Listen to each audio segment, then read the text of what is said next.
Depuis la disparition du petit Émile il y a 7 mois, les enquêteurs multiplient les pistes.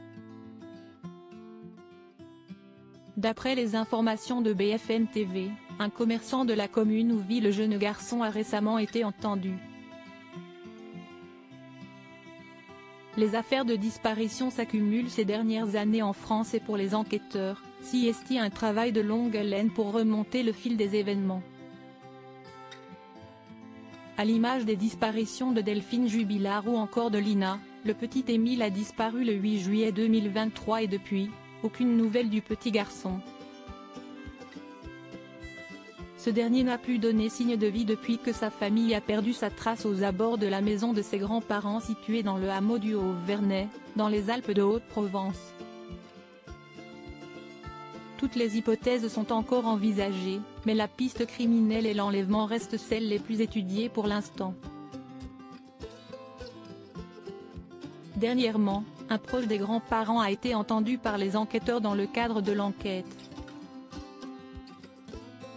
J'ai clairement compris que ce qui les intéressait, c'était mon amitié avec cette famille, a-t-il fait savoir.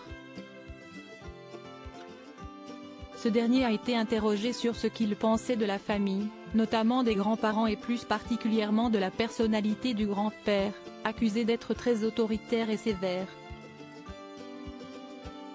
Cet homme a affirmé qu'il n'y avait absolument pas de violence ni de paroles déplacées dans le comportement du grand-père d'Émile. D'après les informations rapportées par BFM TV ce mardi 20 février, CST désormais autour d'un commerçant de la commune du Vernay d'être dans le collimateur des gendarmes.